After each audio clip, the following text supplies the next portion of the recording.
Hola a todos, el día de hoy les traigo un análisis de dos movimientos artísticos completamente distintos, tan diferentes que podría decirse que son contrarios.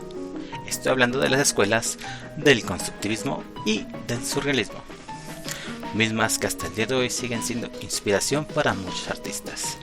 Muy bien, empecemos analizando la historia y objetivos del constructivismo. Este se originó en Rusia durante los principios del siglo XX y ejerció una presencia notable sobre toda Europa. Fundado por el escultor y pintor ruso Vladimir Klaklin, el origen de su nombre viene del hecho de que se construían figuras abstractas partiendo de una gran variedad de materiales industriales, tales como el metal, el alambre e incluso el plástico, entre otros. Los artistas de este movimiento tomaban formas ya conocidas y les daban un significado poderoso y completamente nuevo. Este movimiento se perfila entre el arte moderno y se inspira y continúa con los esfuerzos del movimiento cubista y futurista, todo con el fin de lograr una pintura original. Su meca era la Revolución Soviética, que buscaba por medio del arte inspirar al pueblo, abandonar los sistemas capitalistas por unos más democráticos de producción y distribución de bienes, por lo que el arte constructivista tenía una estética que se asociaba a la producción industrial, con composiciones matemáticas que se alejaban de las fantasías del artista y se acercaban al pueblo y a la realidad vivida por la misma prole. Los artistas del constructivismo abandonaron el ámbito puramente material y se expandieron a todos los aspectos: diseño de carteles, moda, fotografías, arquitectura, diseño de interiores, propaganda, ilustraciones, entre muchas otras. Las características usuales dentro de su paleta de colores eran el color naranja, rojo, azul, amarillo, negro y blanco. Con ello se hace la constante alusión a elementos modernos que simbolizan una fuerte impresión de dinamismo y modernidad. Es curioso, en el constructivismo, por ejemplo, con una escultura se busca que no debe ser una realidad por sí sola, sino que ésta debe integrarse a su espacio, tanto con sus materiales como con sus colores. Esa es la razón por la que usaban materiales como el concreto, el metal o el alambre. En un principio, el constructivismo no aportaba nada a las causas sociales, siendo sinceros. Pero no tardó mucho en concretarse como un movimiento artístico en pro del proletariado y su causa. Lamentablemente, a causa de la inestabilidad económica por parte de la revolución, se llevaron a cabo muy pocos proyectos a gran escala y se tuvo que limitar el diseño de exposiciones cerámicas y grafismos. Ahora, hablando un poco sobre los artistas, es importante destacar al padre del constructivismo, Vladimir Klaklin. Su arte parecía no entender de barreras entre las distintas disciplinas del arte. Le daba a la escultura, a la pintura, arquitectura, ingeniería, el diseño, un renacimiento en plena revolución rusa, que contó con el apoyo de la revolución para ambiciosos proyectos, algunos de los cuales tan grandes que no pudieron llegar a completarse. Klaklin alcanzó la fama mundial ahora últimamente como arquitecto. Él diseñó el colosal monumento a la Tercera Internacional, o Torre Klaklin también conocida, un edificio mayor a la Torre Eiffel, construido con cristal y acero, que giraría todo el año. Pero a causa de los problemas económicos del país en ese momento, pues se quedó simplemente en un proyecto. También tenemos por otro lado a Alexander Mikhailovich Rodchenko, mejor conocido simplemente como Rodchenko. Fue uno de esos polifacéticos artistas de la Rusia de los años 20 y 30. En ese entonces, la revolución era joven y su arte también lo era. Al principio cultivó un arte puramente formal, después se llenaría de objetivos y mensaje, sin abandonar su vanguardismo, claro. Pero con Stalin se acabaría tanta creatividad para pasar al realismo socialista. Aún así siempre experimentó y trabajó con la fotografía, creando novedosos fotomontajes de los que se convertirá en maestro. Su uso desconcertante de foto, abstracción, ángulos imposibles, mezclas, fundidos y desenfoques, siempre buscaban el compromiso social, que saldría con Rusia para extenderse por todo el mundo. Por otro lado, tenemos ahora al surrealismo. Este fue creado por André Breton. Nació de las carencias de la base teórica del dadaísmo, por lo que, separándose completamente de esa corriente, buscó la individualidad, los sueños y la libertad a partir de la función de los conocimientos que adquirió y las teorías psicoanalíticas de Edmund Freud. Pero, ¿qué es el surrealismo?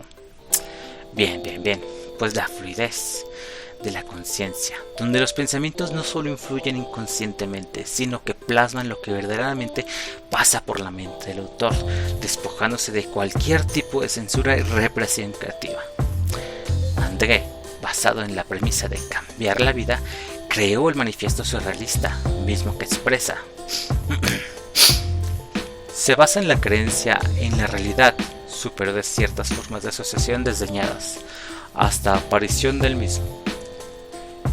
Y en el libre ejercicio del pensamiento, tiende a destruir definitivamente todos los restantes mecanismos psíquicos y sustituirlos en la resolución de los principales problemas de la vida. A partir de este manifiesto, André abrió las puertas hacia una corriente que permite la creación artística sin intervención del intelecto, pero que a su vez sienta las bases del conceptualismo, la representación de lo puramente onírico y lo genuinamente original.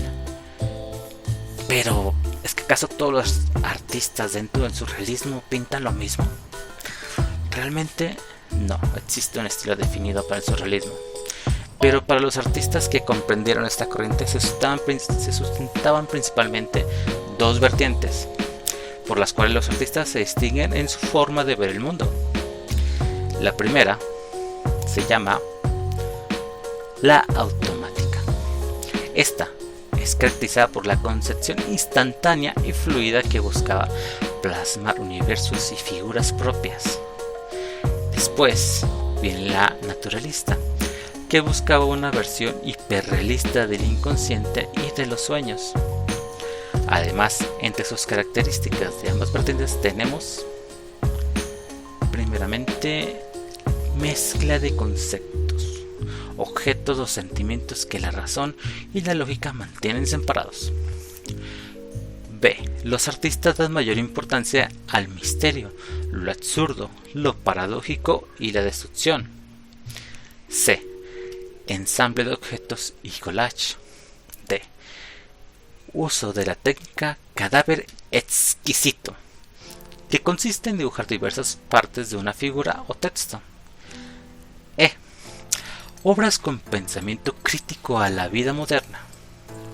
F. Buscaba plasmar imágenes erróneas de algún objeto, de tal manera que permitiese diversas interpretaciones. G.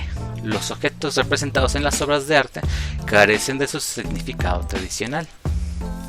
Me gustaría platicar un poco sobre Salvador Dalí, ya que no es posible hablar del surrealismo sin él.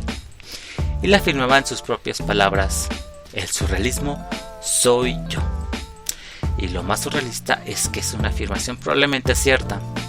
Salvador Dalí fue quizás el surrealista más popular y uno de los máximos exponentes mundiales del arte contemporáneo. Ya fuera un genio o un artista estrafalario, su legado no pasa inadvertido, incluso hoy en día, y no podemos más que maravillarnos con la perfección técnica y el imaginativo contenido de su arte. El detallismo minucioso, pero mostrando un mundo inconsciente, hacen de él el más grande pintor de sueños.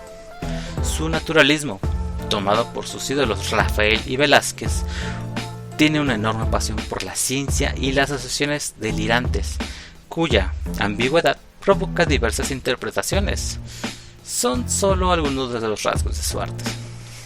Inventó, entre otras cosas, el método paranoico crítico, con sus dobles imágenes y pintó más de 1500 obras de arte, sin contar decorados, fotografías, colaboraciones y sus numeritos que hoy día no pueden más que considerarse como arte. Además, otro artista destacado de este movimiento fue René Francois Gislain Magritte. Fue el surrealista belga que más influyó en la pintura de su país en el siglo XX.